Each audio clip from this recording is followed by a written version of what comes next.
Bien, bonsoir à tous. Nous sommes ravis de vous accueillir pour ce nouveau cycle de conférences consacrées à l'art du XXe siècle. Ravis de travailler pour la 6e année avec le FRAC, avec l'Artothèque, avec le Café des Images pour proposer ce programme.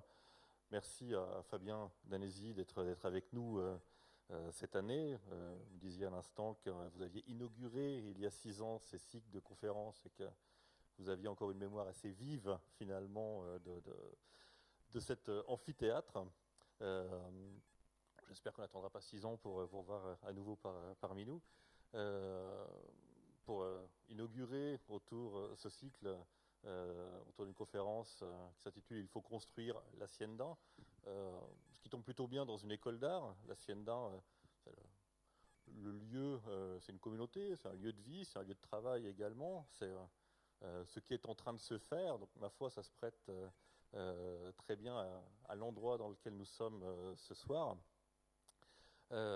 Pour présenter peut-être plus en détail l'ensemble de ces conférences, je vous laisse la parole et puis je vous souhaite une excellente soirée et une excellente participation à l'ensemble de ce cycle, j'espère. Merci.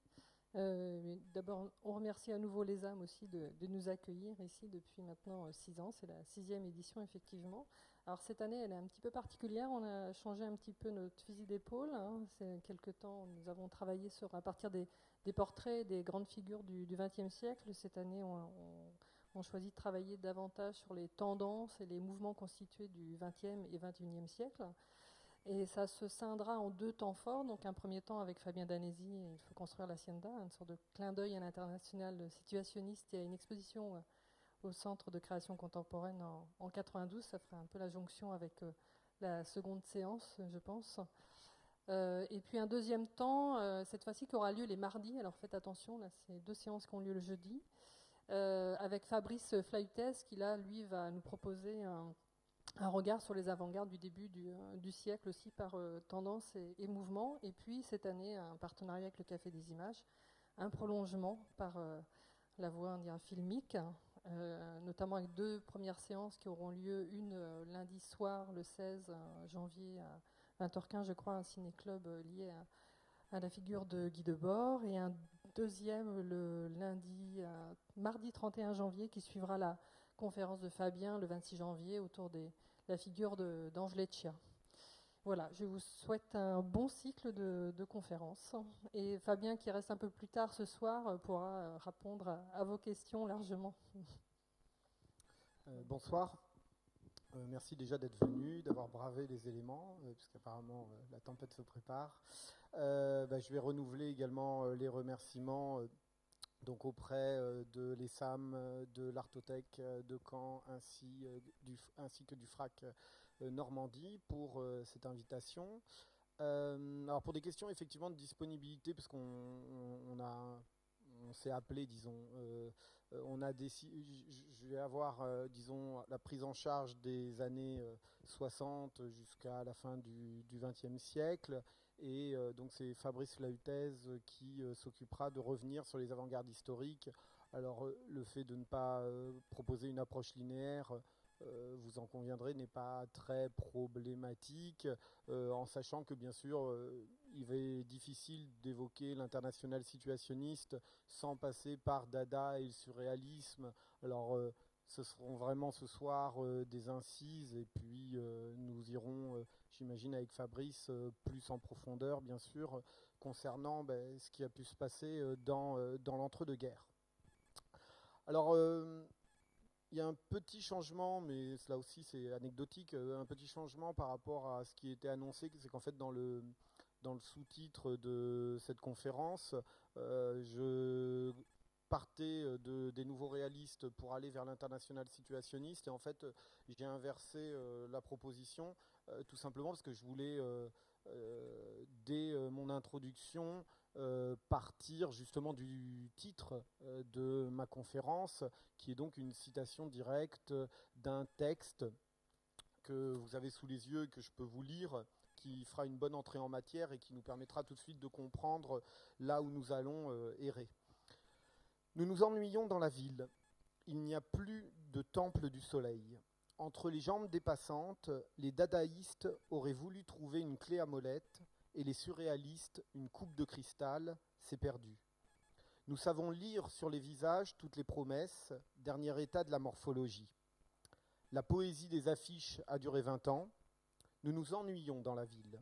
Il faut se fatiguer salement pour découvrir encore des mystères sur les pancartes de la voie publique, dernier état de l'humour et de la poésie. Explorer Paris. Et toi, oublié, tes souvenirs ravagés par toutes les consternations de la map-monde, échoués aux caves rouges de Palicao, sans musique et sans géographie, ne partant plus pour l'hacienda, où les racines pensent à l'enfant et où le vin s'achève en fable de calendrier. Maintenant, c'est joué. L'hacienda, tu ne la verras pas, elle n'existe pas, il faut construire l'hacienda. Alors ces mots qui apparaissent ici sous une forme déliée, on les doit à un certain Gilles Yvain, qui est en fait le pseudonyme d'Ivan Tchlegloff. Et il constitue, ces mots, l'introduction à un texte qui est le formulaire pour un urbanisme nouveau, un texte qui a été adopté par un groupe, ce groupe c'est l'Internationale lettriste, en octobre 1953, et ce texte il a été adopté en fait comme le signe de l'orientation que souhaitait prendre donc ce groupe, cette avant-garde. En effet, dans ce texte, en fait, on trouve tous les motifs qui sont chers à cette avant-garde. Une avant-garde, donc l'Internationale lettriste, qui avait été créée un an auparavant, c'est-à-dire en octobre 1952, à la suite de la rupture de Guy Debord et Gilles J. Woolman avec Isidore Isou. Isidore Isou qui était le fondateur en fait du mouvement lettriste proprement dit, mouvement lettriste qu'il avait créé en 1946 à son arrivée à Paris.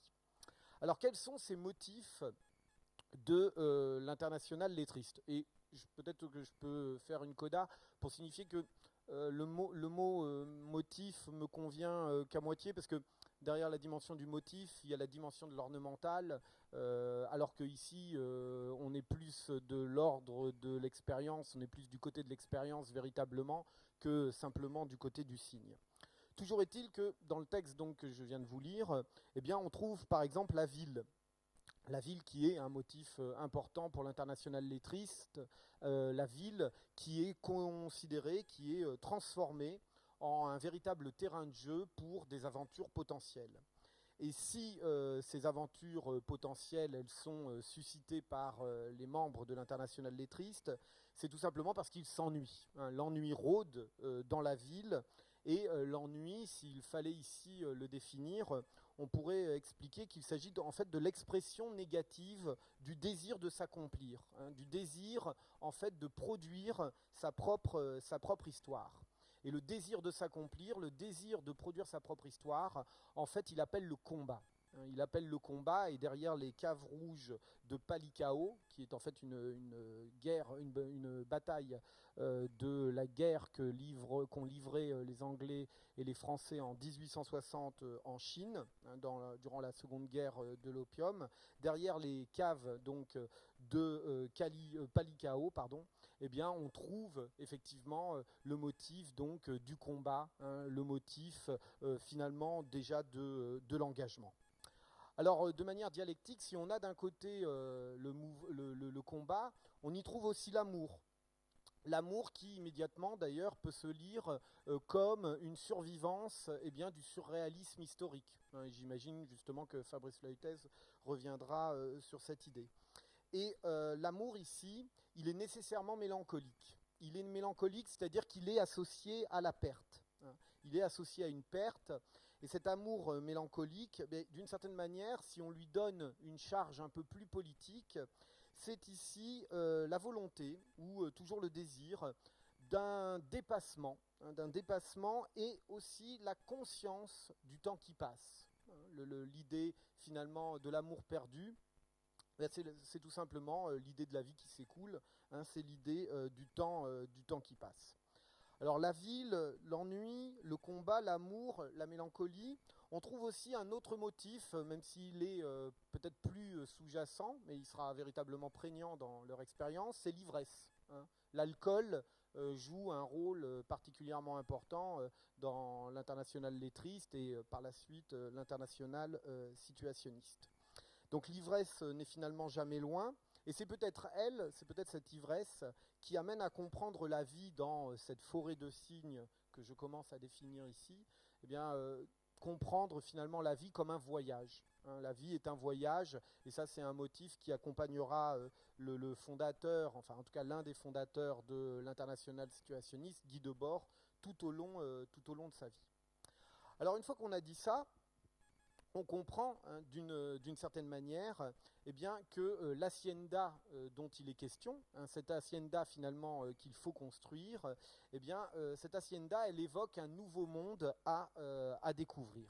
Un nouveau monde à découvrir. Donc les exploitations agricoles espagnoles hein, qui ont accompagné la conquête de l'Amérique à partir du XVIe siècle deviennent ici en quelque sorte une allégorie.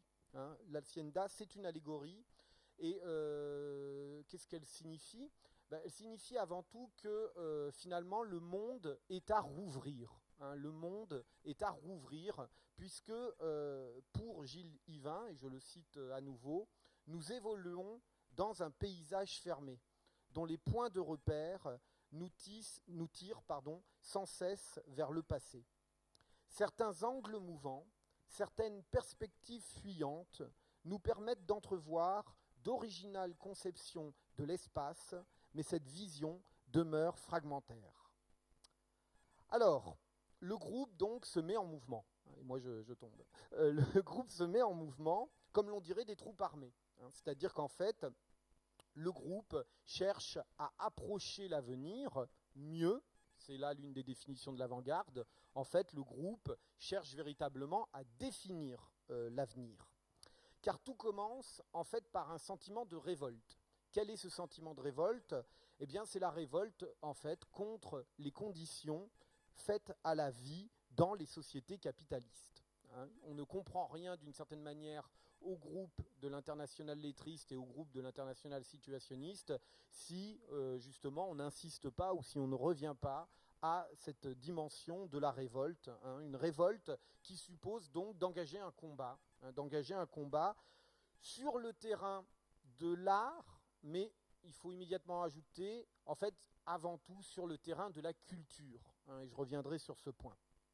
Alors cette ambition, hein, cette idée de porter le fer en quelque sorte sur le terrain de la culture, c'est une ambition qu'a eu l'international lettriste, et ce sera cette même ambition qu'on va retrouver quelques années plus tard, donc au sein de l'international situationniste, lorsqu'elle se constitue donc en juillet 1957. D'ailleurs, le formulaire pour un urbanisme nouveau que je vous ai lu précédemment, en fait, est publié dans le premier numéro de la revue éponyme de l'international situationniste, hein, en 1958.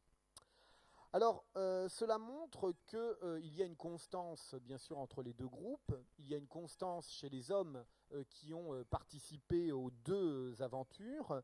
Et cela montre donc que leur programme, d'une certaine manière, n'a pas changé.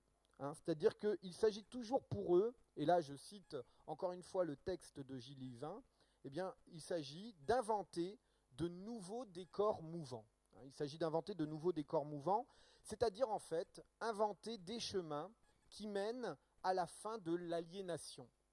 Un terme ici marxiste qui permet de comprendre eh bien, que ce contre quoi s'érige l'international situationniste, c'est la dépossession de soi par le capital. Donc de ce point de vue, l'IS affiche, alors sur un mode certes poétique, le plus souvent, mais pas que, eh bien, l'IS affiche donc des convictions révolutionnaires, hein, des convictions bien sûr marxistes, donc une approche résolument politique.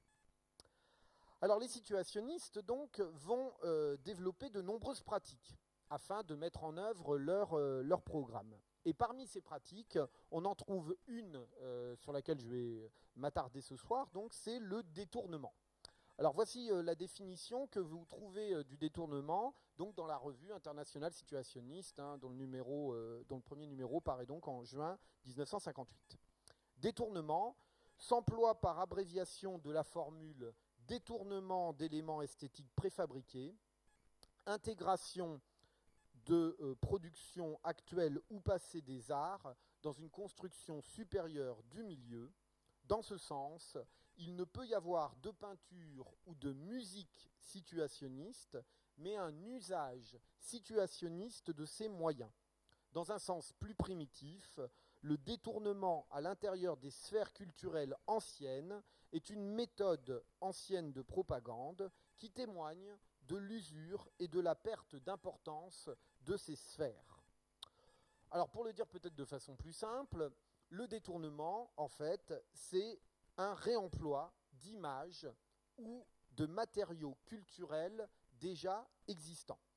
C'est-à-dire que les membres de l'Internationale situationniste vont faire appel à des textes, à des films, à des publicités, à des actualités, à des bandes dessinées, c'est-à-dire à tout ce qui constitue la culture visuelle de ce milieu du XXe siècle, et ils vont les utiliser, ou plutôt ils vont les réutiliser, sans faire mention de leur origine.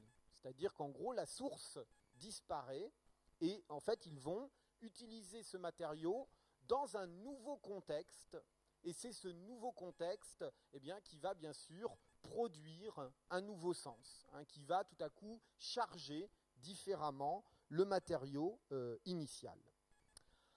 Alors, le détournement n'est pas à proprement parler une invention de l'international situationniste, puisque la définition que je viens de vous donner vous permet peut-être déjà de comprendre qu'en fait le détournement prolonge une histoire des pratiques artistiques du XXe siècle, à commencer par les pratiques de Dada et du surréalisme, et j'ai en tête ici essentiellement le ready-made, et le collage.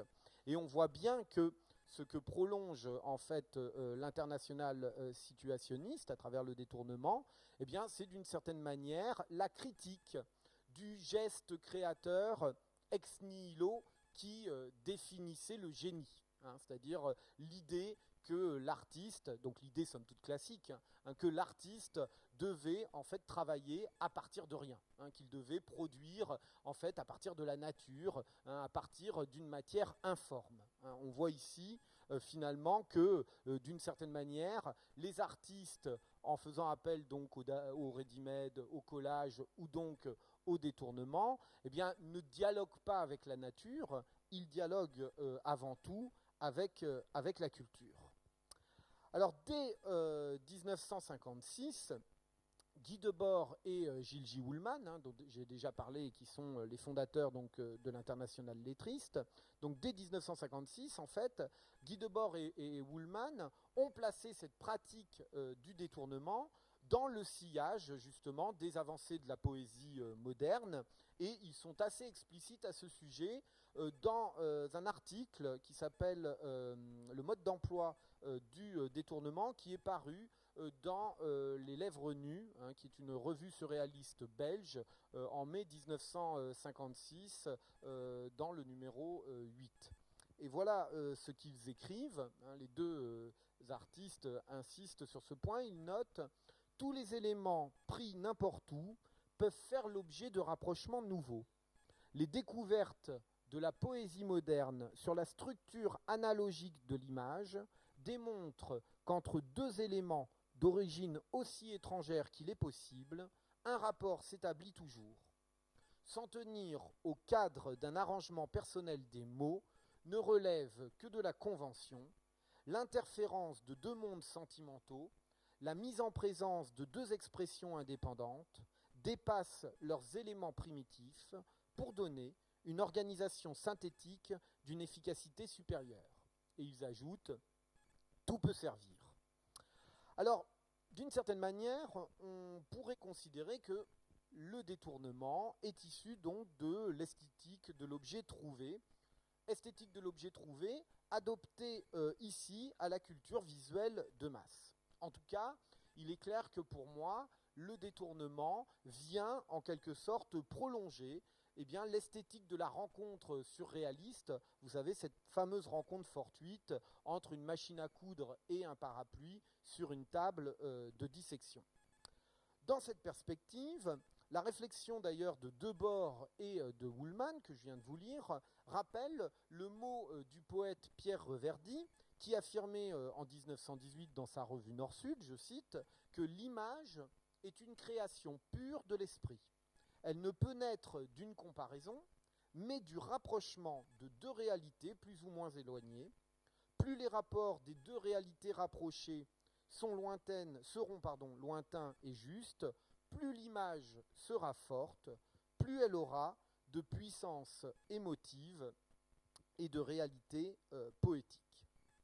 Alors la différence peut-être qu'il faut maintenant établir, que l'on a souligné la continuité, la différence quand même entre l'esthétique surréaliste et la pratique de l'international situationniste, elle tient que chez les surréalistes, en tout cas dans la définition que je viens de vous donner de Pierre Reverdy, on entend encore une forme d'idéalisme, avec cette image pure de l'esprit, idéalisme qui va être complètement balayé par les membres de l'international situationniste au profit du matérialisme dialectique. Et ce passage, en quelque sorte, d'une pensée idéaliste à une pensée matérialiste, suppose en fait que les membres de l'international situationniste vont remettre en cause, alors ce qui est pour moi une des notions clés de la modernité artistique, c'est-à-dire l'autonomie des œuvres d'art, l'indépendance des œuvres, et ils vont aussi remettre en cause tout simplement la propriété intellectuelle, car le détournement, d'une certaine manière, c'est la première ébauche d'un communisme littéraire, et là je recite à nouveau Debord et Woolman. Alors, dans ce passage d'un idéalisme à un matérialisme dialectique, on peut peut-être souligner que justement, pour l'international situationniste, l'art, finalement, n'est pas sublimé. La création artistique, la création esthétique n'est pas sublimée par les membres de cette avant-garde. En fait, l'art n'est pas une production transcendantale pour eux, tout simplement parce que l'art est conditionné par notamment la société marchande dans laquelle il est produit. C'est-à-dire en fait que les situationnistes n'auront eu de cesse de pointer déjà une limite à la création artistique. Et quelle est cette limite ? C'est tout simplement l'idée que l'art, finalement, est le produit d'une activité spécialisée, une activité d'ailleurs spécialisée qui, dans les années 50 et 60, connaît une professionnalisation qui est de plus en plus marquante.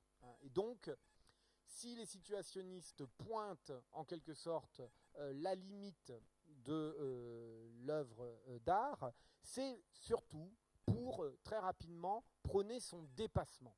Donc l'une des notions clés aussi des situationnistes, c'est l'idée d'un dépassement de l'art, tout simplement parce que l'art est entendu par eux et compris par eux comme une activité restreinte, donc je l'ai dit, une activité spécialisée, c'est-à-dire une activité fragmentaire, une activité finalement qui est partielle. Or, leur engagement se veut total, leur engagement se veut global, et c'est d'ailleurs pour cela que les situationnistes n'auront de cesse de lier le poétique et le politique. Poétique et politique sont intimement liés chez eux. Alors, si je peux peut-être là aussi me permettre une coda ou une incise, on trouve dans beaucoup d'ouvrages sur le groupe l'idée qu'il y a un peu deux histoires de l'international situationniste. Une histoire qui courrait de 1957 à 1961 et qui serait plutôt marquée par une période de production artistique intense. Et puis, à partir de l'éviction, je vais y revenir, d'Asger-Jorn en 1961 et du groupe Spur, finalement, l'international situationniste aurait commencé à voguer vers une approche beaucoup plus politique. j'avoue que même si voilà, la thèse est pas simplement séduisante, mais corroborée effectivement par un certain nombre de détails, je trouve que on s'en tire un peu à bon compte lorsqu'on explique ce double mouvement ou cette double période, parce que justement, on perd un peu ce qui pour moi fait l'une des spécificités de l'international situationniste, c'est-à-dire ce double régime que j'évoquais, à la fois une approche poétique et politique, et l'idée que le politique ne peut pas se séparer du poétique et inversement. Donc j'aime à comprendre, et vous le verrez, ça structure d'ailleurs un peu mon propos, j'aime à comprendre finalement que toutes les activités de l'international situationniste ont finalement eu une dimension esthétique en même temps qu'une dimension politique. Bon, je referme cette parenthèse. Alors, lors de leur 5e conférence qui eut lieu à Göteborg en 1961, l'un des membres, Raoul Weinegem, qui lui justement venait plutôt du champ de la sociologie, explique de manière tranchante justement les convictions et ce qui anime le groupe. Voilà ce qu'il énonce. Il dit « Le monde capitaliste, ou prétendu anticapitaliste, organise la vie sur le mode du spectacle. Il ne s'agit pas d'élaborer le spectacle du refus, mais bien de refuser le spectacle. » Alors, les situationnistes étaient férus de ce genre de renversement dialectique, comme vous pouvez ici l'entendre. On passe du spectacle du refus au refus du spectacle. Pour que leur élaboration soit artistique, au sens nouveau et authentique qu'a défini Liès, les éléments de destruction du spectacle doivent précisément cesser d'être des œuvres d'art. Il n'y a pas de situationnisme, ni d'œuvre d'art situationniste, ni davantage de situationniste spectaculaire, une fois pour toutes. Alors, dans ce passage, vous voyez que, d'une certaine manière, est déjà défini l'ennemi, l'ennemi de l'international situationniste, un ennemi qui a été créé en quelque sorte et conceptualisé par les membres du groupe, un ennemi à leur hauteur, c'est le spectacle. Le spectacle qui est en quelque sorte la culture, encore une fois. Alors, je dis capitaliste pour faire simple, parce qu'en fait, il faut immédiatement ajouter qu'il en est de même pour le régime communiste, puisque finalement, le régime du RSS est pour les situationnistes un faux régime communiste. Donc, effectivement, comme il parle plutôt de l'Europe occidentale, bon, je privilégie la critique du capitalisme, mais il faut immédiatement ajouter que cette critique du capitalisme, c'est aussi une critique en fait des régimes totalitaires de l'Est. Alors, avant d'énoncer en tout cas la position de Raoul Weinegem, les membres de l'IS auront bien sûr été confrontés à un certain nombre de contradictions, c'est-à-dire cette idée qu'il n'y a pas d'œuvre d'art situationniste. D'une certaine manière, cela pose pas mal de questions, et parmi ces questions, il y a notamment celle de la place de la peinture. C'est une épineuse question, la place de la peinture dans une telle organisation, puisque ce médium, la peinture, apparaît comme étant réactionnaire aux yeux de certains membres du groupe. Et en fait, l'idée que la peinture est réactionnaire tient tout simplement au fait de sa tradition. Le fait que la peinture est un médium qui a une longue histoire et qu'il est donc bien difficile à partir de ce médium de proposer finalement une approche révolutionnaire. Alors il reste que parmi les membres de l'international situationniste, on trouve Asger Jorn. Asger Jorn qui a déjà une longue histoire avant-gardiste derrière lui. Il a été notamment l'un des membres fondateurs du groupe Cobra de 1948 à 1951. Et puis une fois qu'il a quitté Cobra, 2 ans plus tard, en 1953, il recréera un autre mouvement qui est le mouvement international pour un Bauhaus imaginiste, le MIBI, qui dit bien que Asger Jorn est peut-être certes un peintre, mais qu'il aura toujours développé des activités collectives et qu'il aura toujours cherché à développer sa création dans un cadre de groupe. Alors, Asger Jorn, lui, justement, n'abandonne pas la peinture à la fondation de l'IS. Au contraire, il va chercher, en fait, à trouver les moyens les moyens en quelque sorte de trouver un détournement qui puisse correspondre justement aux ambitions du groupe. Alors c'est ce qu'il fait en 1959 avec toute une série de peintures qu'il appelle les modifications. Et de quoi s'agit-il? Ce sont donc les modifications, les versions picturales du détournement.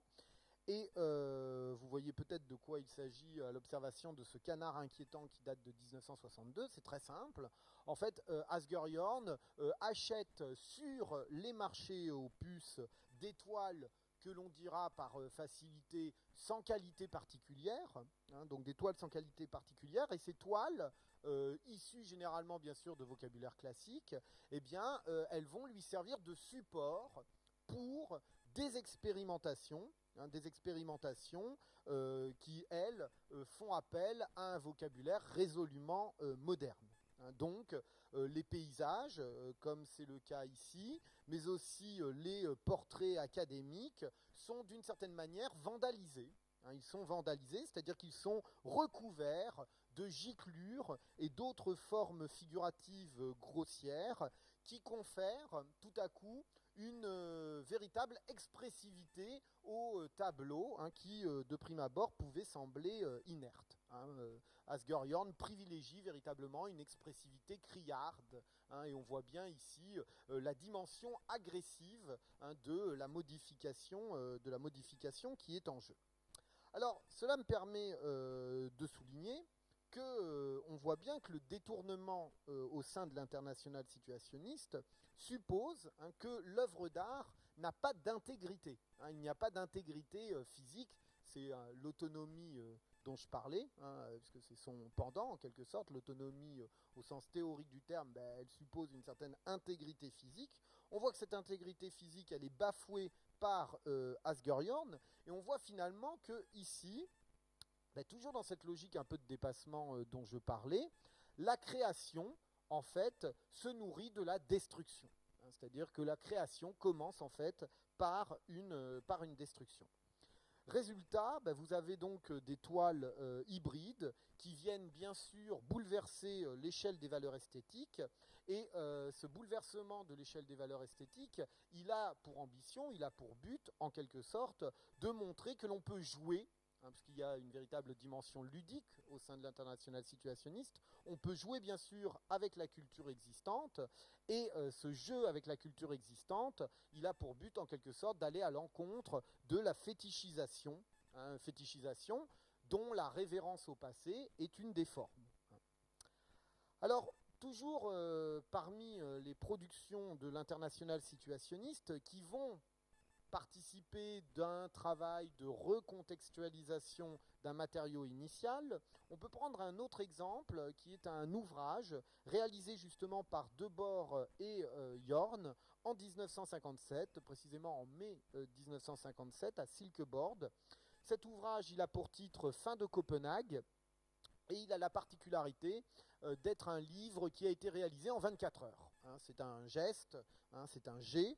Donc c'est un livre qui va justement utiliser un matériel déjà existant, en l'occurrence des fragments de texte, des notes, ainsi que des images, et pour la plupart ce sont des images tirées de réclames. Et en fait ce premier matériau, il est utilisé par Debord sur le mode, on va dire, du cut-up, c'est-à-dire comme l'ont fait Brian Gysin et Ian Somerville avant lui, en 1957, enfin, non, pardon, à la même époque, et donc qui suppose de découper, de travailler à partir comme ça d'un matériau, on va dire, éclaté. Et ce matériau éclaté, ici, il est associé, en fait, vous le voyez, à des taches chromatiques, encore une fois, ce vocabulaire expressionniste de la peinture, dans lequel on reconnaît ici une sorte de signature donc, du travail de Jorn. Résultat, vous avez un réseau de morceaux de texte qui défilent le long des pages, avec donc ces taches chromatiques, qui supposent une certaine lecture spatialisée. Vous avez une spatialisation de la lecture, une spatialisation de la lecture qui insiste sur un éclatement, et cet éclatement, eh bien, il a pour but, en quelque sorte, de générer une dérive mentale, une dérive qui, d'une certaine manière, témoigne sur un mode allégorique d'une des, je mets des guillemets, sciences situationnistes. Et quelle est cette science situationniste en question? C'est la psychogéographie. Alors, quelle est la définition de la psychogéographie? On peut tout de suite revenir au texte du groupe, le texte donc paru dans le premier numéro de la revue. Et donc la psychogéographie, c'est, je cite les membres du groupe, c'est l'étude des effets précis du milieu géographique, consciemment aménagé ou non, agissant directement sur le comportement affectif des individus. C'est-à-dire que là où André Breton s'en était remis notamment au hasard objectif, c'est-à-dire aux coïncidences troublantes qui peuvent être constatées à l'occasion de déambulations, et donc en dehors de toute logique ordinaire, eh bien les situationnistes, eux, privilégient une forme de conditionnement. Une forme de conditionnement, c'est-à-dire en fait qu'ils sont particulièrement sensibles à la façon dont notamment l'architecture d'un quartier peut influencer les émotions et les attitudes. Et donc ils vont chercher d'ailleurs à réaliser une sorte de découpage de la ville, qui n'est plus bien sûr un découpage administratif, et qui tentera de circonscrire en quelque sorte ces ambiances, ces unités d'ambiance qu'ils tentent d'observer donc dans la ville. Alors la psychogéographie pour les situationnistes, c'est bien sûr une manière de détourner le territoire. C'est-à-dire que l'idée ici, c'est d'intervenir sur l'espace urbain pour pouvoir finalement le disloquer et pour pouvoir réduire l'emprise que cet espace urbain a sur les comportements. Alors ça peut se dire autrement, et on peut dire que finalement, à travers la psychogéographie, eh bien, les membres de l'internationale situationniste cherchent de nouveaux usages de la ville. Sous-entendu que l'usage le plus commun, le plus partagé, c'est avant tout un usage fonctionnel, ne serait-ce que dans les trajets que l'on fait chaque jour pour aller par exemple de son appartement à son lieu de travail. Donc l'idée pour les situationnistes, qui sont bien sûr non salariés et généralement sans activité, c'est d'éclater, de rendre friable en quelque sorte l'espace urbain et de tenter de définir justement de nouveaux passages, de nouvelles manières d'appréhender la ville. Et si je fais un lien entre détournement et psychogéographie, c'est d'une certaine manière parce que ils vont effectivement détourner la ville, à l'occasion notamment des événements de mai 68. Alors ici c'est très clair, en fait ce détournement, il se fait notamment à travers les graffitis. Les graffitis qu'on va pouvoir trouver pendant la révolte et qui sont l'expression littérale d'une transformation de la cité. C'est-à-dire que les graffitis de mai 68 sont une façon bien sûr de se réapproprier la rue, c'est-à-dire de s'emparer de ce qui est déjà là, de ce qui est déjà existant, pour lui faire connaître une sorte de revirement. Un revirement puisque l'espace public est censé être un espace soi-disant neutre, et ici, à travers les graffitis, cette neutralité en quelque sorte disparaît au profit d'une confrontation, et là on peut reprendre les deux termes employés précédemment, une confrontation à la fois politique et poétique. Alors, par conséquent, le détournement montre bien que le but de l'internationale situationniste est de renverser l'ordre existant. C'est-à-dire qu'il faut considérer le détournement dans toute sa charge violente, comme en quelque sorte les prémices de la révolution.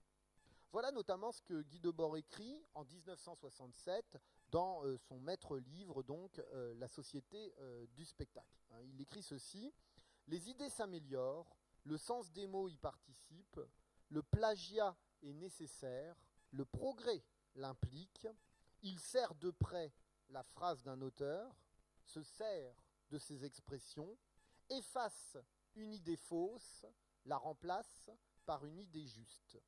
Ce passage, en fait, que je viens de vous lire, alors qu'il n'est pas celui que vous avez sous les yeux, hein, ce passage, c'est lui-même un détournement, puisque c'est un détournement des poésies d'Isidore Ducasse, c'est-à-dire le conte de Lautréamont. Et sa reprise, justement par Guy Debord, montre ici le pouvoir de la négation. C'est-à-dire que le détournement, son principe, c'est finalement de nier ce qui est. Et qu'est-ce qui est pour les situationnistes ? Eh bien, notamment la falsification de l'existence, c'est-à-dire ce qu'ils nomment le spectacle. Et donc, il s'agit de nier ce qui est au profit de ce qui s'annonce. Et qu'est-ce qui s'annonce dans sa cohérence et dans son unité ? Pour les membres de l'internationale situationniste, c'est bien sûr la révolution. Donc, le détournement, c'est finalement la lame ciselée de la dialectique qui détache ou qui découpe de la culture capitaliste certains de ces éléments pour mieux leur faire subir une mutation. Et je n'ai pas l'occasion de développer ce point, mais derrière cette dimension, on va dire, très scientifique de la pensée dialectique, on peut aussi entrevoir une forme en fait de poésie liée à l'alchimie de la part des situationnistes et pas mal de commentateurs ont souligné ce point. Alors, autre citation, celle que vous avez maintenant sous les yeux et qui est une autre thèse donc tirée de la société du spectacle.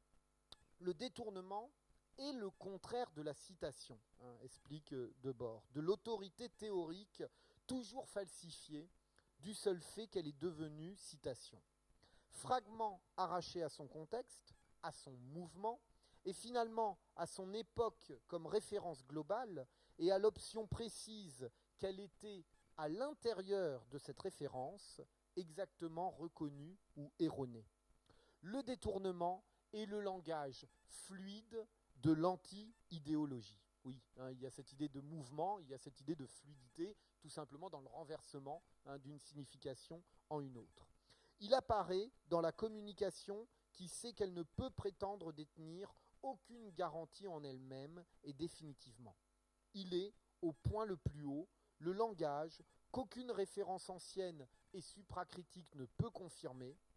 C'est au contraire sa propre cohérence, en lui-même et avec les faits praticables, qui peut confirmer l'ancien noyau de vérité qu'il ramène.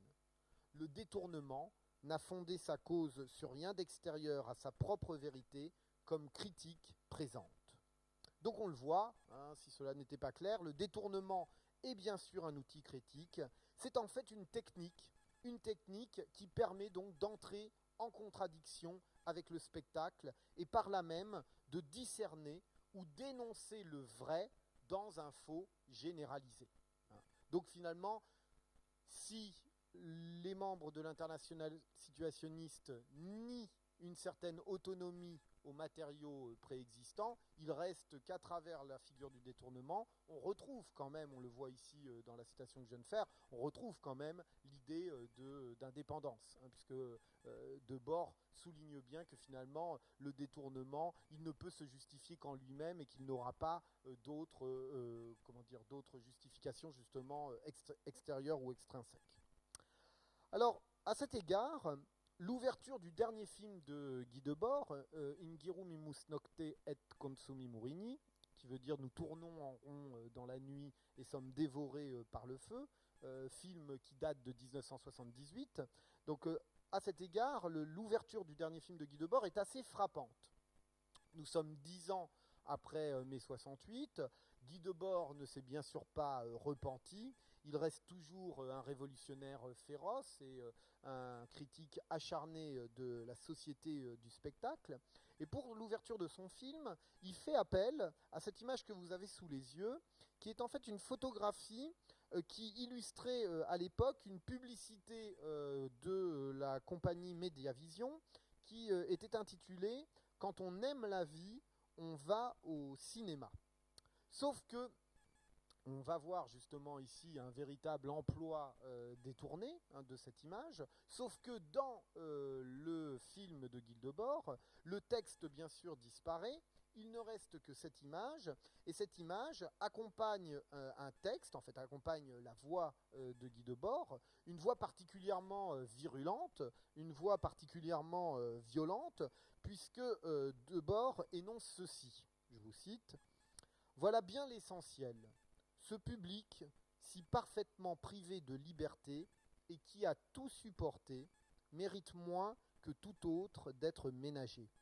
Les manipulateurs de la publicité, avec le cynisme traditionnel de ceux qui savent que les gens sont portés à justifier les affronts dont ils ne se vengent pas, lui annoncent tranquillement que quand on aime la vie, on va au cinéma.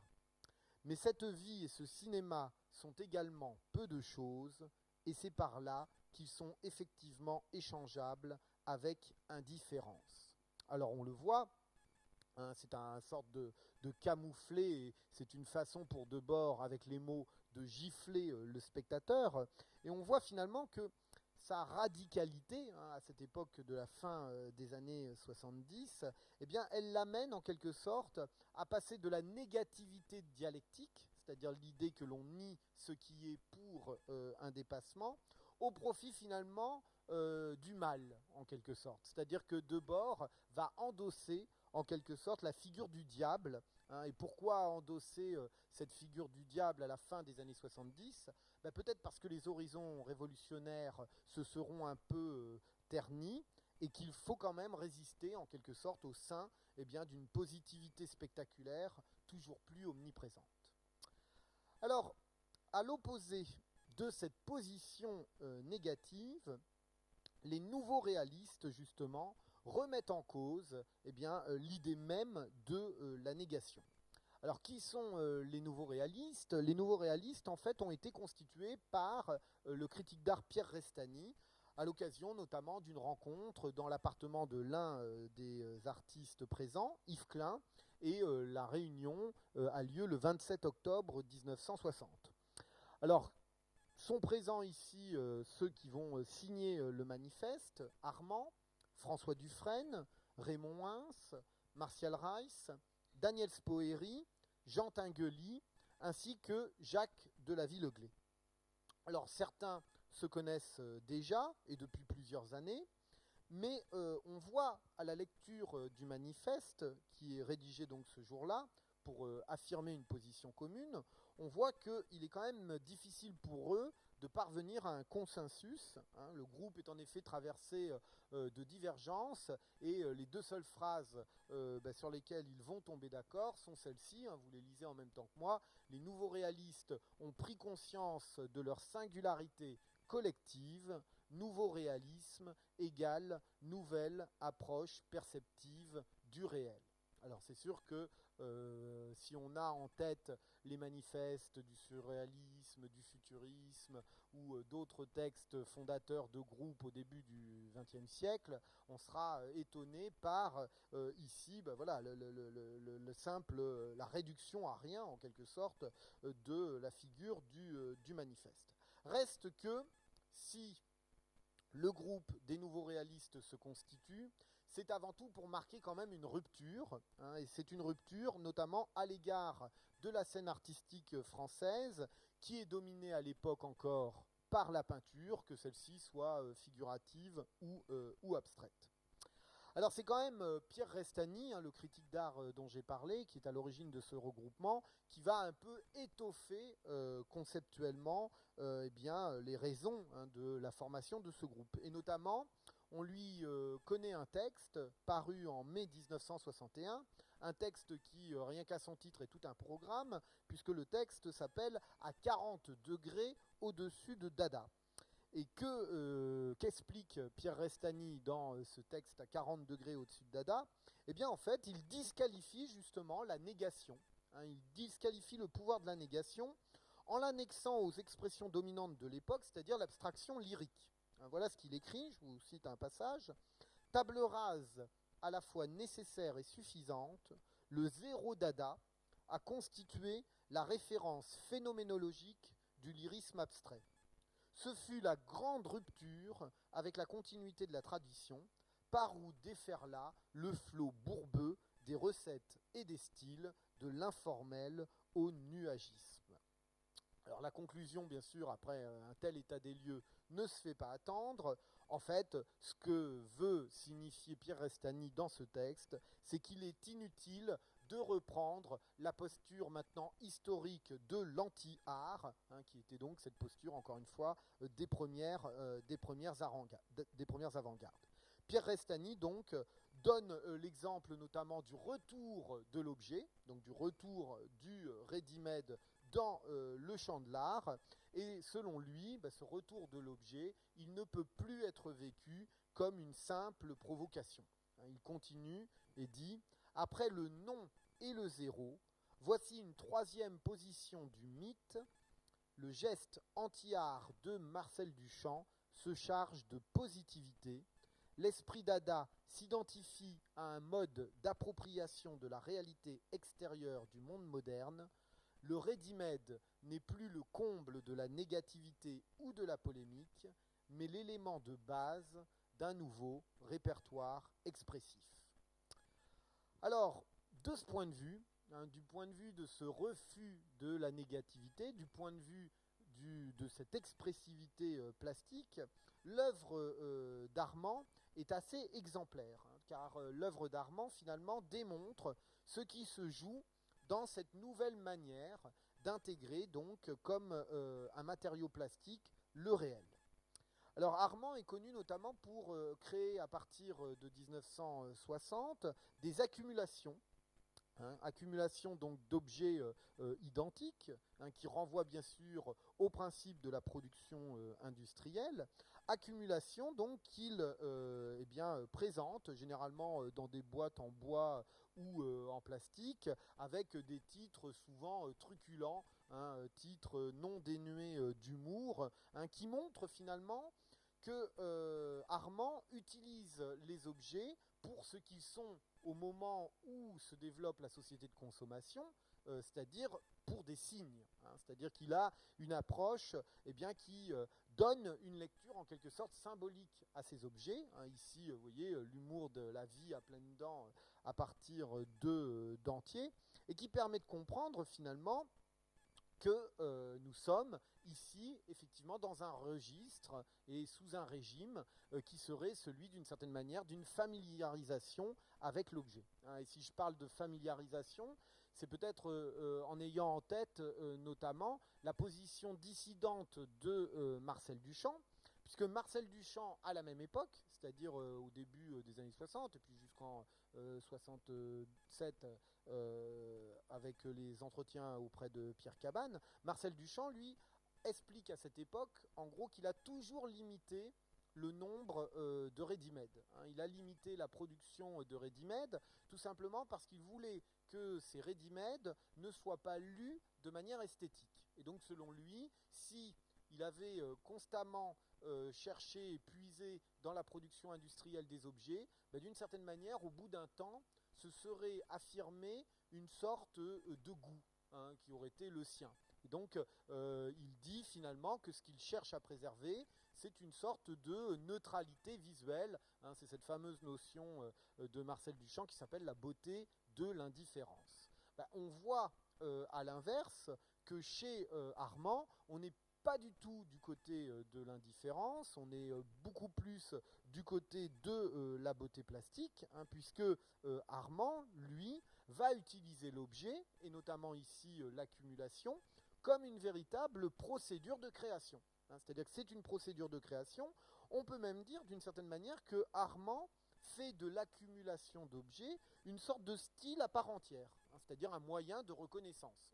Il est assez facile aujourd'hui, une fois qu'on a vu quelques Armand, finalement de reconnaître sans lire les cartels dans les musées. Bon. Voilà ce que dit d'ailleurs Armand à ce sujet. Rappelons la phrase historique. 1000 mètres carrés de bleu sont plus bleus qu'un mètre carré de bleu. Je dis donc que 1000 compte-gouttes sont plus compte-gouttes qu'un seul compte-gouttes. Alors ici, Armand en fait cite Matisse sur la question du bleu. Et en citant Matisse, Armand précise sans ambiguïté que contrairement par exemple aux membres de l'Internationale situationniste, il ne s'agit pas effectivement de faire des proposition provocatrice. Il ne s'agit pas de dépasser le champ de l'art, mais au contraire d'inscrire l'objet industriel dans le champ plastique.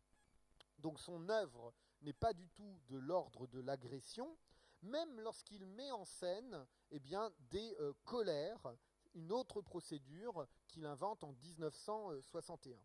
Alors ici, quelle est cette procédure ? C'est très simple, hein. Après l'accumulation vient donc le temps de la colère, et la colère, c'est le moment où Armand casse des objets. Alors il a souvent eu une prédisposition pour des objets de musique, piano, ici vous voyez un violon éclaté, tout simplement parce qu'il a expliqué dans certains entretiens que l'instrument de musique était un objet noble par excellence, et donc il y avait quand même, selon lui, une transgression à détruire un objet de ce type.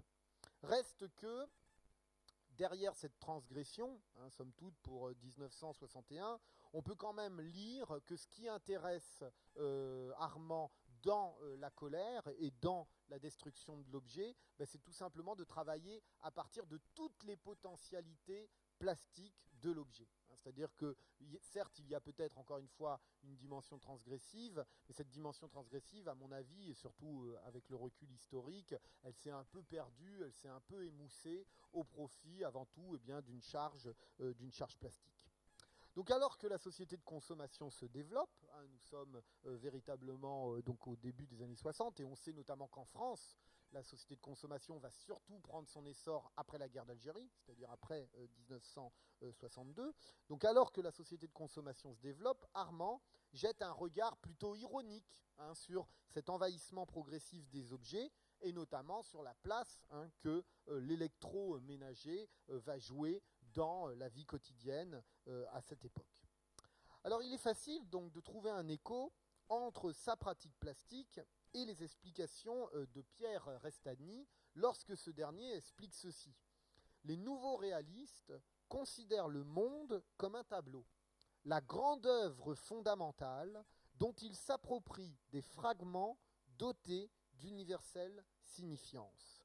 Ils nous donnent à voir le réel dans les aspects divers de sa totalité expressive, on retrouve encore la dimension d'expressivité, et par le truchement de ces images spécifiques, c'est la réalité sociologique tout entière, le bien commun de l'activité des hommes, la grande république de nos échanges sociaux, de notre commerce en société, qui est assignée à comparaître.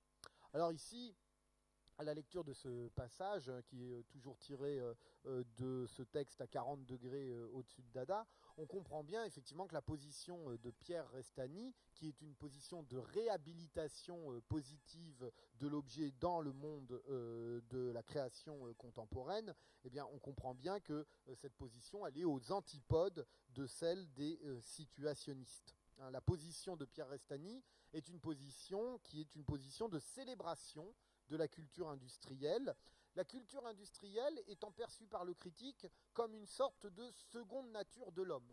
Et ça, c'est une expression qu'il emploiera dans un autre texte. On a donc ici un phénomène de naturalisation, un processus de naturalisation de la culture industrielle qui n'est pas à minimiser, surtout en comparaison avec ce que l'on a vu précédemment, parce que tout simplement, cette naturalisation, elle témoigne d'une forme d'adhésion au monde tel qu'il est, très loin, encore une fois, des désirs de soulèvement. Alors cependant, il faut quand même préciser que l'approche des nouveaux réalistes, ou en tout cas de ses membres, ne peut pas être réduite à ce qu'en a énoncé Pierre Restany. En effet, si on regarde dans le détail les propositions artistiques des membres du groupe, on conçoit en fait que, il y a aussi, appelons-la ainsi, une certaine négativité qui transpire malgré les textes du critique d'art. Par exemple, vous avez un artiste donc, qui s'appelle Daniel Spoeri, qui va développer, donc toujours à la même époque, à partir des années 60, des tableaux pièges.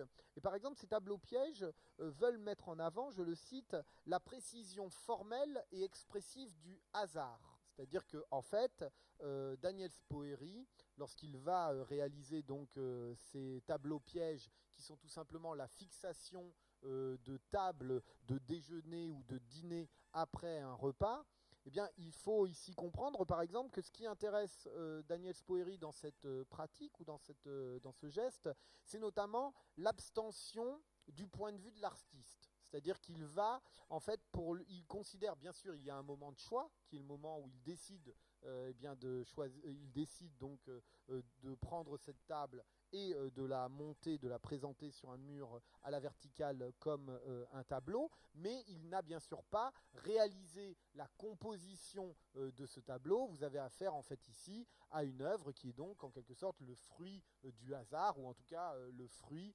du dîner qui a eu lieu entre convives. Et donc cette dimension de l'abstention en quelque sorte de l'artiste, elle n'est pas à minimiser, parce qu'elle vient en quelque sorte un peu en contrepoint du propos de Pierre Restany qui, lui, insiste sur l'appropriation subjective par l'artiste. C'est-à-dire qu'il insiste beaucoup sur, somme toute une idée assez classique et assez humaniste, que l'artiste en quelque sorte est maître, et donc c'est l'artiste qui produit l'œuvre, alors que chez Daniel Spoeri, il y a plutôt une forme de détachement, il y a plutôt une forme finalement presque d'indifférence au profit donc de ce hasard. De même, il y a, comme je disais, une certaine négativité dans le propos de Spoeri lorsqu'il dit ceci: ne voyez pas ces tableaux pièges comme de l'art. Ils sont plutôt une sorte d'information, de provocation. Ils dirigent le regard vers des régions auxquelles généralement ils ne prêtent pas attention, c'est tout. Donc on voit bien qu'ici on a quand même de la part de Spoeri une attitude plutôt mordante, et cette attitude mordante, d'une certaine manière, Pierre Restany, à travers ses textes et à travers sa philosophie, ne l'aura pas enregistré. De même, on peut pointer une autre pratique du même artiste, une pratique donc qui s'appelle les détrompe l'œil, et qui d'ailleurs montre un second usage des croûtes, c'est-à-dire des tableaux de mauvaise qualité que l'on peut trouver sur les marchés aux puces. C'est-à-dire qu'ici, on est dans une pratique, où on est face à une pratique très proche de celle d'Asger-Jorn, des modifications d'Asger-Jorn que je vous ai montrées, à une différence qui est la suivante, c'est que du côté d'Asger-Jorn, le médium employé était la peinture, alors qu'ici, vous voyez, c'est l'objet, c'est-à-dire que Spoeri ajoute en fait au tableau acheté des objets qui viennent bien sûr accuser en quelque sorte la trivialité des vocabulaires classiques des toiles initiales. C'est le cas ici avec la douche. Vous voyez, on a affaire à un paysage alpin romantique, alors qu'il y avait peut-être sa charge ou sa force dans la seconde moitié du 19e siècle, mais qui, un siècle plus tard, semble, somme toute, fort académique. Et vous voyez comment Daniel Spoeri ridiculise la représentation, tout simplement en ajoutant donc un pommeau de douche au niveau du ciel et le robinet qui va avec, donc au niveau du fleuve. De même, on peut montrer ce deuxième exemple, Attention chien méchant, où cette fois Daniel Spoeri s'attaque à la figure du bambin, s'attaque comme ça à une représentation très mièvre, en y ajoutant une muselière, donc pour bien sûr donner un peu plus de stridence à sa représentation, et donc pour là aussi en opposition souligner l'évidence pathétique de la douceur figurée. Alors on le voit, les créations de Spoeri justement sont à un endroit, je dirais, de négativité, encore une fois, que ne pas supposer, que n'a pas énoncé Restany, puisque ce dernier était véritablement trop préoccupé par la revendication d'une réconciliation entre l'homme et son monde, l'homme devant identifier le monde moderne comme, je cite toujours Restany, sa propre transcendance, qui est émotion pure, sentiment et finalement poésie encore. De même, le matériau des affichistes, que sont Raymond Hins et Jacques de la Villeglé, laisse parfois transparaître ce que j'appellerais une forme d'instabilité ou d'ambivalence de la signification, qui témoigne finalement à contrario des positions de Pierre Restany, puisque les affiches lacérées de Raymond Hince et Jacques de la Villeglay, finalement, ne témoignent pas d'un monde uni et d'un monde réconcilié. Au contraire, l'image que vous avez sous les yeux fait partie de la série qui a été montrée à la Galerie J en 1961. Et le titre déjà de l'exposition était en soi programmatique, ou en tout cas permettait de comprendre que la réconciliation avait des difficultés à se faire jour, puisque l'exposition avait pour titre La France déchirée.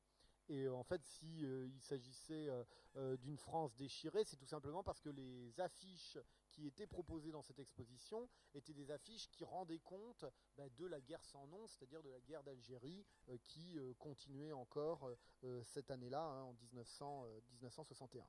Alors bien sûr, une fois qu'on a dit ça, il faut quand même signifier qu'il n'y a pas d'engagement de la part de Raymond Hince et Jacques de la Villeglay. C'est sûrement la différence essentielle avec les membres de l'internationale situationniste. Lorsque ici Raymond Hince fait appel et utilise comme matériau brut une affiche renvoyant à l'organisation de l'armée secrète, qui était contre la décolonisation, il est bien évident que en fait Raymond Hince ne prend pas parti. Il ne prend pas parti. Et en fait, il prélève ici un objet, alors qui est bien sûr porteur d'une charge politique, mais ce n'est pas parce que l'objet est porteur d'une charge politique que l'artiste, lui, endosse cette même charge. Surtout que, d'une certaine manière, ici, vous aurez compris que comme vous avez une affiche qui est lacérée, c'est-à-dire qui a été déchirée, d'une certaine manière, l'évidence du message de propagande disparaît. Au profit de quoi ? Au profit tout simplement de la représentation des tensions qui animaient la France à cette époque au sujet justement de l'Algérie. Donc il n'y a pas, encore une fois, d'univocité, de caractère univoque du sens ici, mais bien une forme d'instabilité. Mais ce que je pointe depuis tout à l'heure, c'est que d'une certaine manière, cette instabilité, elle n'avait pas été prise en charge par le critique d'art qui théorisait donc les gestes de ces artistes. Alors bien sûr, on ne minimisera pas non plus ici la dimension somme toute esthétique du geste, c'est-à-dire on a affaire à un vocabulaire donc visuel, avec des formes, avec des lettres, avec des couleurs, et même si l'objet reste brut, parce qu'il faut comprendre ici qu'il n'y a pas d'intervention de la part de l'artiste, à part le choix de l'affiche, c'est-à-dire que l'affiche, avec ses lacérations, a été trouvée telle qu'elle, on est vraiment dans une logique de ready-made, donc même s'il y a cette dimension esthétique, il est clair que ce qui intéresse finalement l'artiste, c'est d'intervenir comme une sorte d'archéologue du monde contemporain. Alors, ce qu'il faut peut-être souligner pour finir, c'est que on voit ici quand même, au carrefour des années 60, qu'il y a quelques accointances ou qu'il y a quelques passerelles qui peuvent être pointées entre les membres de l'internationale situationniste et les nouveaux réalistes.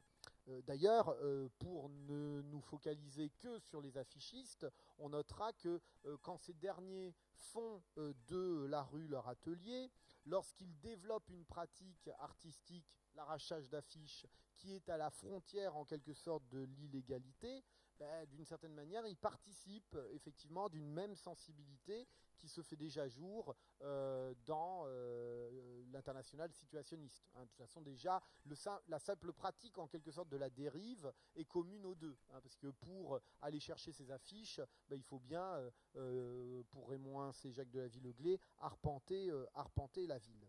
Reste que la différence essentielle, selon moi, est la suivante entre les deux groupes. C'est que pour les situationnistes, il ne peut y avoir simplement de portée métonymique de l'art. C'est-à-dire qu'en fait, ils ne considèrent pas l'art comme une partie pour un tout.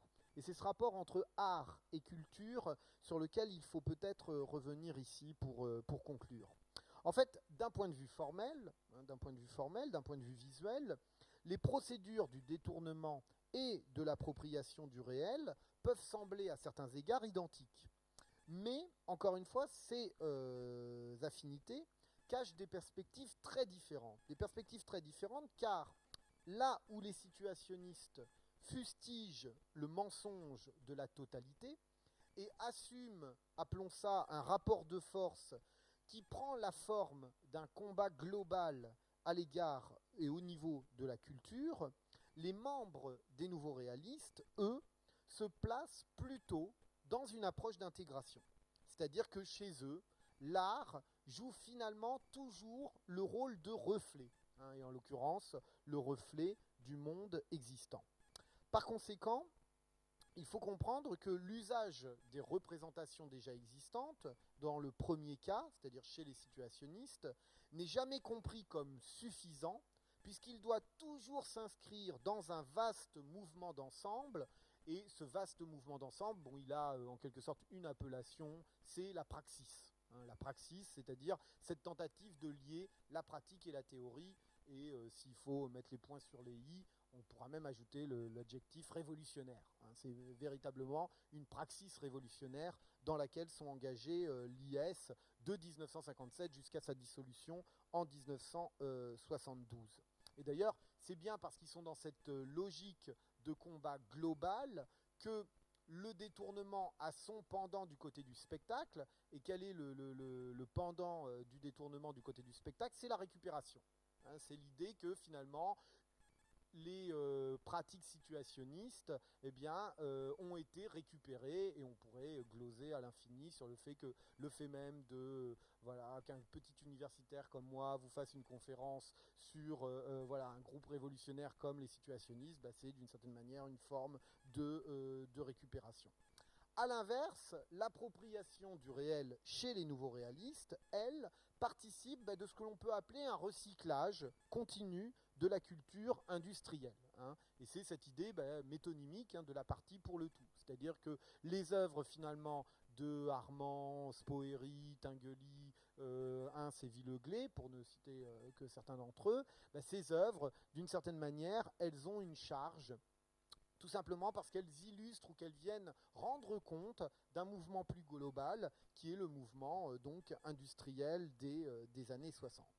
Alors pour préciser encore une fois la différence, on peut peut-être déplacer mon propos du côté de la valeur. Du côté de la valeur.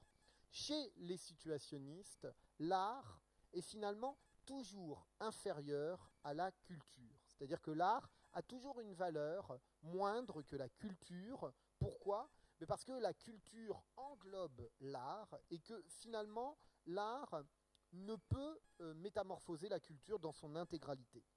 Alors que chez les nouveaux réalistes, il me semble que l'art est toujours supérieur à la culture. Pour quelle raison ? Eh bien, tout simplement parce que l'art puise dans la culture existante un certain nombre d'objets ou d'éléments qui sont voués à avoir une durée plus longue, hein, sans parler d'éternité, qui en tout cas s'inscrivent donc dans un registre qui est celui de la conservation et de la permanence. Alors, vous remarquerez que pour les besoins de cette présentation, entre international situationniste et nouveau réaliste, j'aurais moi-même adopté une sorte d'approche un peu dialectique, et je finirai juste sur un point qui me tient à cœur, ça pourra peut-être faire l'objet d'une discussion, c'est l'idée que malheureusement aujourd'hui, il me semble qu'on a une conception de la culture, notamment au niveau des institutions, qui ne tient pas assez compte justement de l'agone, c'est-à-dire de l'idée que finalement la culture demeure le théâtre de conflits, la culture demeure le théâtre d'opposition, et pas simplement des oppositions par exemple entre la création contemporaine d'un côté et par exemple la création académique de l'autre. Non, je parle par exemple du fait que il me semble qu'aujourd'hui, justement, on ne pointe pas assez, par exemple, comment au sein d'un même milieu, qui est le milieu de l'art professionnel, eh bien, on a une multiplicité de pratiques artistiques qui sont souvent différentes les unes des autres, mais au-delà même de leurs différences, qui des fois pourraient s'opposer les unes les autres. Et il me semble que, justement, pour que ce milieu soit vivifiant et que ce milieu puisse d'une certaine manière exister pleinement, il faudrait en revenir justement à une démarche un peu comme j'ai essayé de le faire ici, c'est-à-dire une démarche un peu plus dialectique qui pointe les différences dans la perspective d'un débat, voilà, dans la perspective, non pas simplement pour distribuer des bons points, parce que c'est pas ça l'enjeu, mais parce que ça permet aussi de cartographier un peu plus précisément voilà, le milieu, alors que il me semble que parfois, finalement, comment dire, nos dégoûts ne sont régis que par le régime de l'indifférence. Et ça, je trouve que c'est un peu dommage. Voilà, je finirai donc sur ce point. Merci.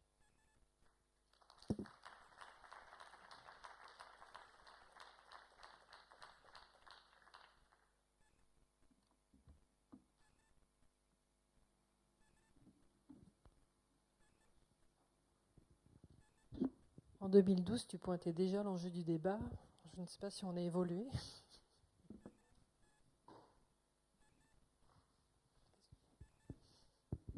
Est-ce qu'il y a des questions ?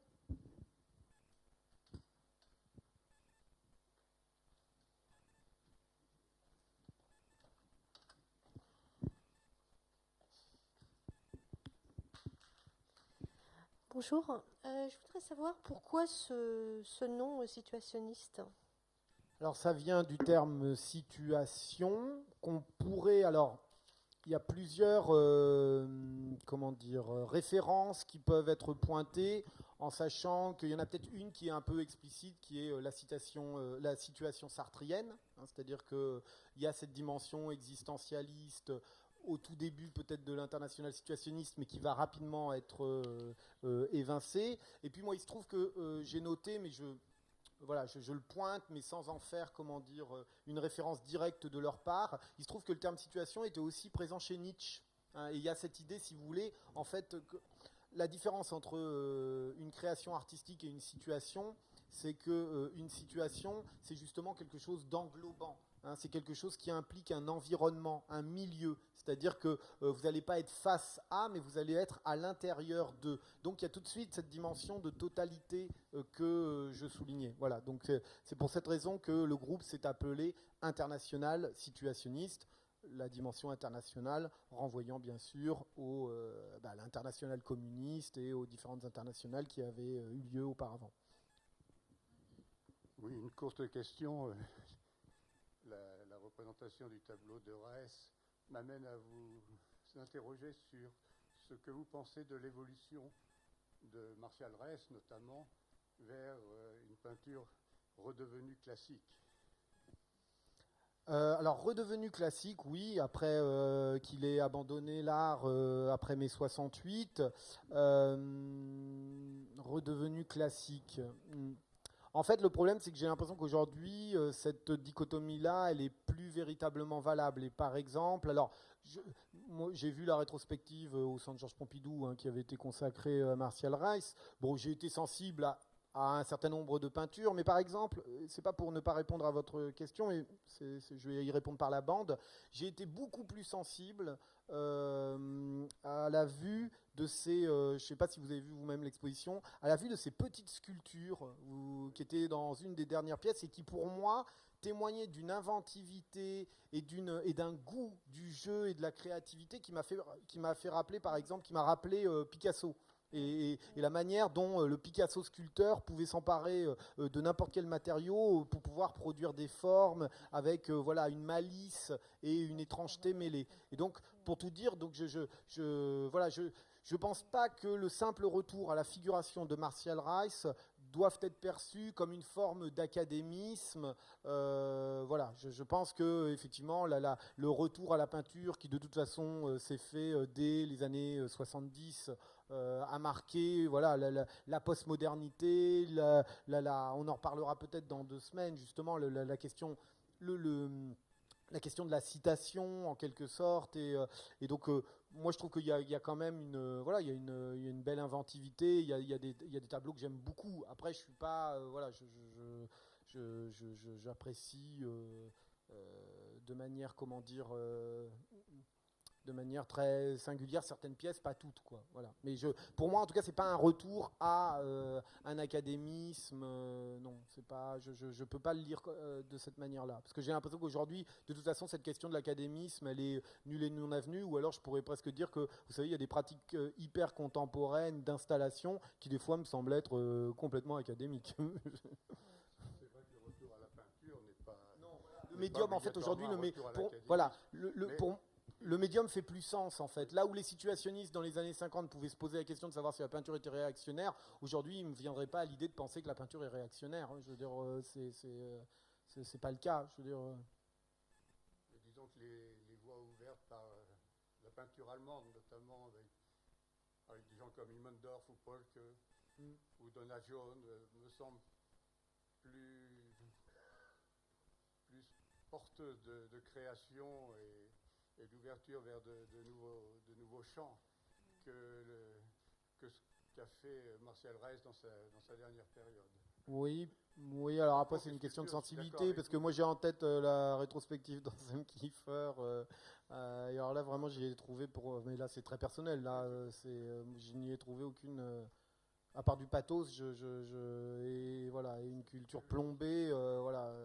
Après c'est aussi, parce que là en fait il y a plein de, comment dire, il y aurait plein d'éléments en fait qu'il faudrait prendre en compte, ne serait-ce que la taille des tableaux, ne serait-ce parce que peut-être que chez Martial Reis parfois voilà les formats sont trop grands, mais parce qu'on voit aussi à qui ça s'adresse. Je veux dire, c'est-à-dire qu'on voit aussi quel collectionneur achète ce type de peinture. Donc il y a tout un marché. C'est compliqué là de distinguer ce qui relève des conditions propres à la création et de ce qui relève à côté voilà, de formes culturelles, justement, culturelles, je dirais, avec toutes les contraintes que ça suppose.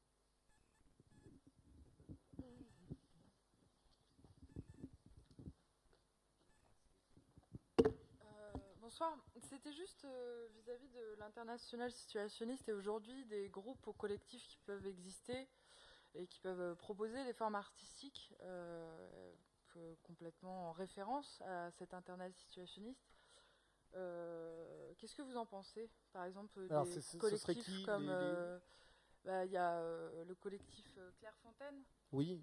Et aussi Taroup et Glabel. Est-ce que vous avez un avis là-dessus? Qu'est-ce que...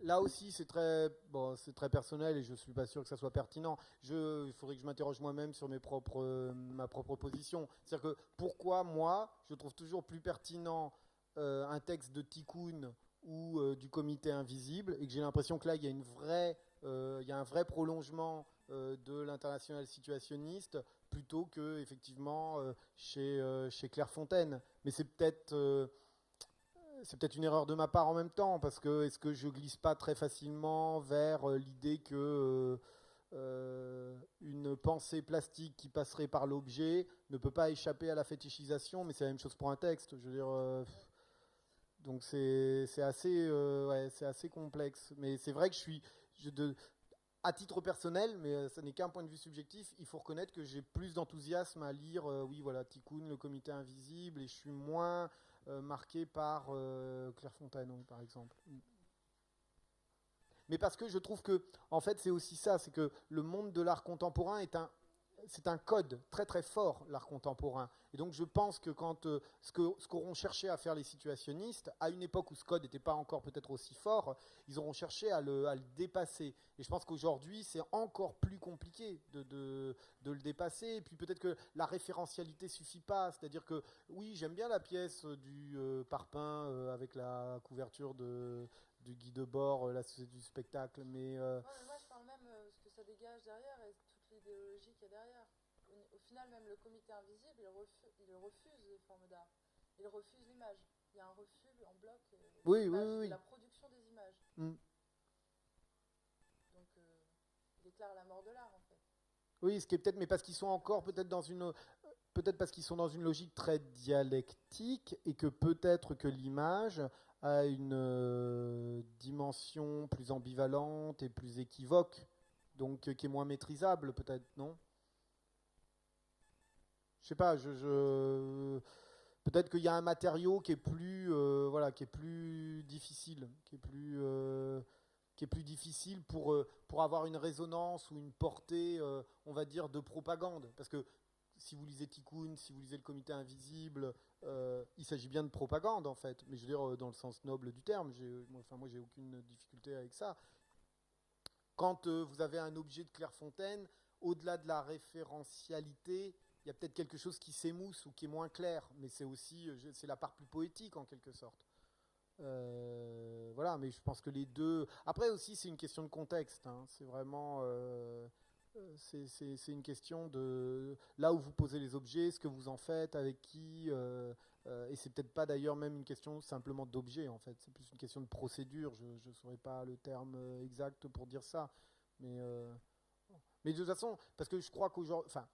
La plus belle postérité situationniste, c'est quand même une postérité souterraine.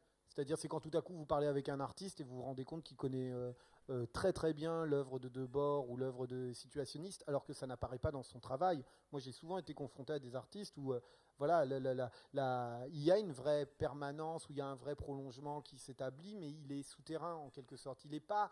Parce que le problème, ce serait de faire... enfin, c'est un peu ce que je fais ce soir, hein, malheureusement. Hein, c'est toujours... quand vous parlez comme ça d'un mouvement révolutionnaire, à quel moment vous arrivez à faire en sorte que vous n'en faites pas une autorité, vous voyez, un modèle. C'est à ça que l'international situationniste aura cherché à échapper. Et s'il y a une postérité, c'est à cet endroit-là qu'elle doit être. C'est-à-dire que si effectivement... que par exemple les archives de Guy Debord soit devenu un trésor national. On a beaucoup glosé en 2013 sur le fait que oui, l'État français avait acquis ces archives, donc ça renvoyait bien sûr à ce spectre ou à ce fantôme de la récupération dont j'ai rapidement parlé tout à l'heure. Bien sûr, c'est la chose la plus évidente et la plus patente, mais en fait, c'est surtout ce que vous en faites. Je crois que c'est, d'une certaine manière, moi je trouve ça bien que les archives de bord soient, enfin, d'un point de vue très égoïste, soient plutôt en France, à Paris, qu'à Princeton. Je veux dire, voilà. Après, c'est vrai que ce qu'il faut, c'est en fait ne pas le totémiser, vous voyez, ne pas en faire une sorte de lourde autorité avec laquelle, tout à coup, si c'est sûr, si vous êtes dans une conversation et que tout à coup quelqu'un a à la bouche la société du spectacle et qu'on sent que, parce qu'il a dit la société du spectacle, il a tout dit, il faut sortir, il faut s'en aller, quoi, ça n'a aucun intérêt. Je veux dire, je pense qu'il faut... c'est ça, en fait, vous voyez, c'est...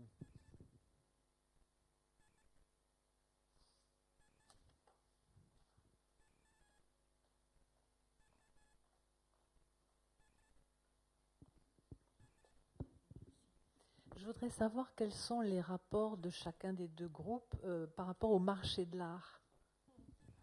Est-ce qu'ils s'opposent aussi, enfin, voilà, est-ce qu'il y a des... Déjà, chez les situationnistes, le seul qui vendait véritablement, c'est quand même Asger Jorn. Et alors, je ne l'ai pas dit, mais en fait, donc Asger... Ça a été la grosse contradiction en quelque sorte du mouvement, d'autant que c'était Asger Jorn qui à cette époque véritablement nourrissait la bête, c'est-à-dire apporter les financements nécessaires à la réalisation de la revue, etc. Donc en fait ce qui s'est passé c'est que Asger Jorn, mais d'un commun accord, est sorti du groupe. Alors en fait ça s'est fait en deux temps. En 61, il reste dans le groupe mais sous un pseudonyme, il s'appelle pendant un an Georges Keller.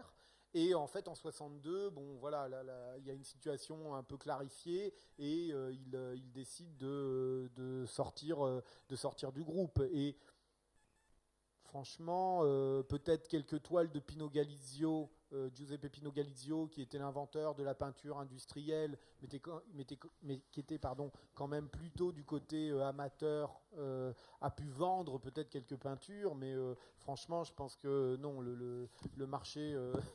le marché des objets de l'international situationniste, il a vraiment peut-être eu lieu, j'allais dire presque même après la mort de Debord, après 1994. Pour ce qui est des nouveaux réalistes, de toute façon, la question, elle n'était pas problématique. Je veux dire, ils étaient artistes, ils produisaient des pièces, voilà, et l'idée, le principe était d'en vivre. Donc, Raymond Hins, je dirais, ouais. Pardon, oui, parce que je pense, c'est vrai, c'est parce qu'après il faudrait distinguer, il y a quand même Raymond Hins qui aura quand même à un moment, donc Raymond Hins c'est celui qui fait les affiches, et alors que son collègue Jacques Delaville-Auglé aura continué à établir sa carrière sur la même procédure, Raymond Hins, lui, aura cherché à éviter cette répétition. Il aura cherché à éviter ce phénomène et donc il va jouer avec les mots, il va commencer à travailler selon des modes et des modalités qui sont complètement différentes. Il va d'ailleurs vivre dans la rue pendant quelques temps. Enfin, donc lui, pour le coup, ce sera vraiment retiré du marché. Alors, je vous ai coupé, excusez-moi.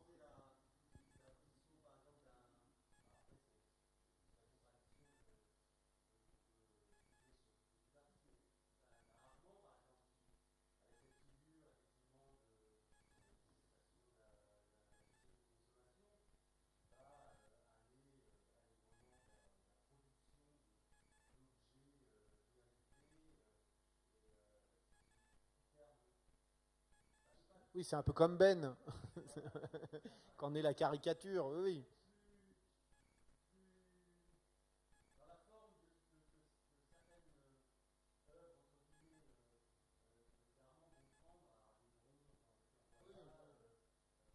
Ben, c'est le problème, enfin, mais ils sont assez nombreux quand même, les artistes qui bénéficient d'une belle longévité et qui souvent déconstruisent quand même leur travail.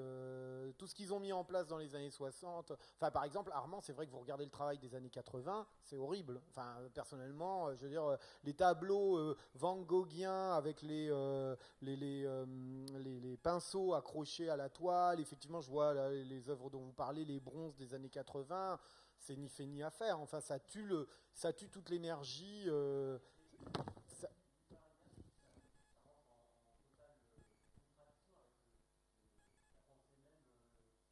Ben, c'est là où, moi, ce que j'ai essayé de pointer ce soir, c'est que, selon moi, il y a quand même une plus grande ambivalence chez les nouveaux réalistes que, bien sûr, chez l'international situationniste. C'est-à-dire que je ne suis pas certain qu'il y ait une si vive opposition à la société de consommation chez Armand, même quand il fait Conscious Vandalism, qui consiste à donc c'est une performance où en gros Armand fait une colère à l'échelle d'un appartement petit bourgeois et à la hache il voilà c'est je sais plus en quelle année 75 où il détruit voilà un salon et une chambre en un quart d'heure à coups de massue donc et de hache. Bien sûr il y a peut-être une critique de la société de consommation, mais dans le même mouvement, c'est quand même, enfin, pour moi, ça n'est qu'un geste. Je sais pas comment, là, je sais pas là maintenant comment l'exprimer, mais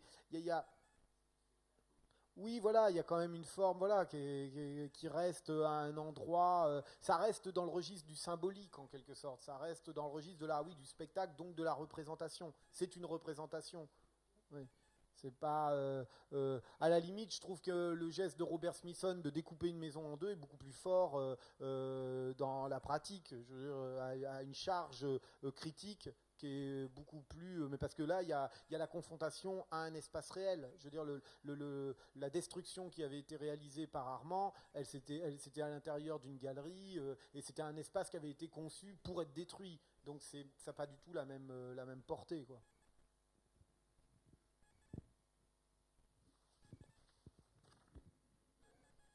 Est-ce qu'il y a d'autres questions ?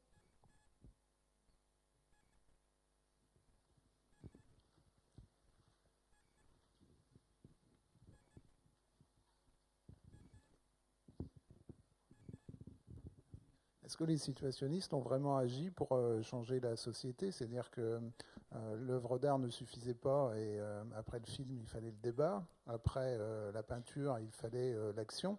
Et il me semble que cette partie d'action et de travail fait pour être de plus en plus nombreux à instituer la révolution, c'est pas fait. Peut-être qu'ils ont vieilli trop vite, hein, parce que Debord... Inji Room, finalement, si c'est son plus beau film, c'est parce que ça parle de lui.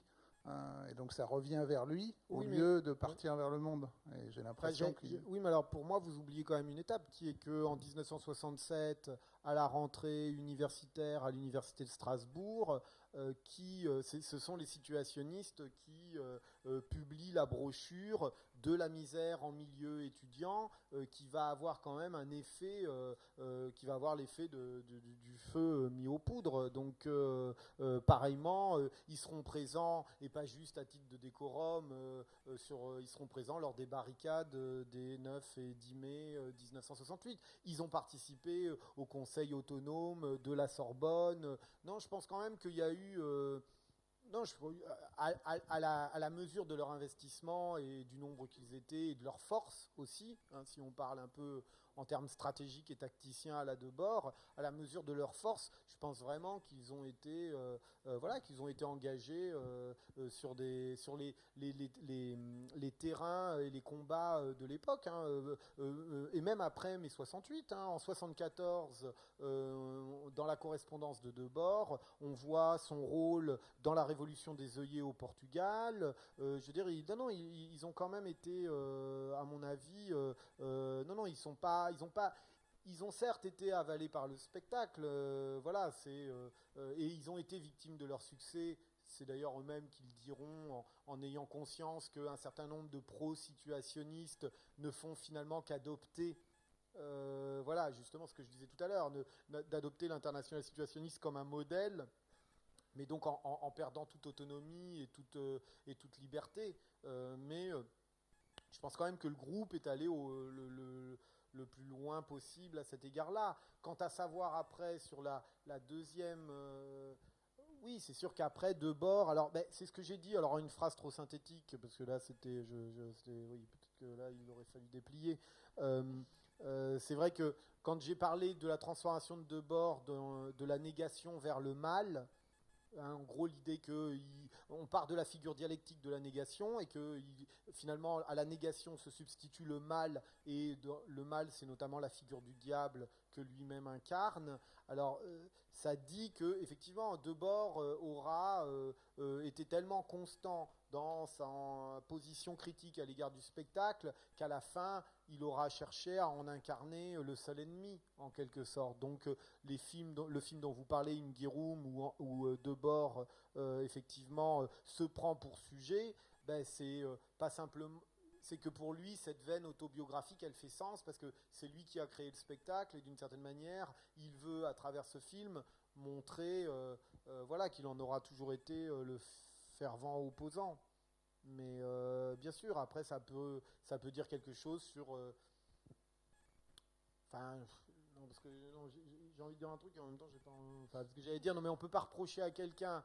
non, parce qu'en fait, en même temps, non, parce qu'il est vraiment... ce que j'allais dire, on peut pas reprocher à quelqu'un de plus être révolutionnaire à un moment où plus personne l'est. Mais en fait, lui, il est resté, en plus. Lui, il est resté. Simplement, je veux dire, ça a pris peut-être les formes moins... plus obscures et plus secrètes. Voilà.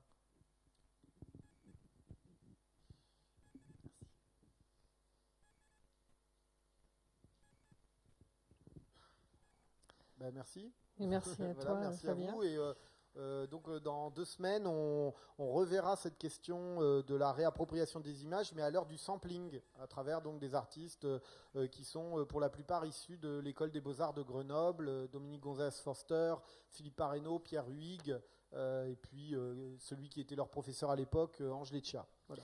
Et puis dans le prolongement de cette conférence, le Cinéma Café des Images propose lundi 16 janvier, lundi prochain à 20h15, un ciné-débat, analyse autour de la figure de Debord avec le film, la diffusion du film et la Société du spectacle.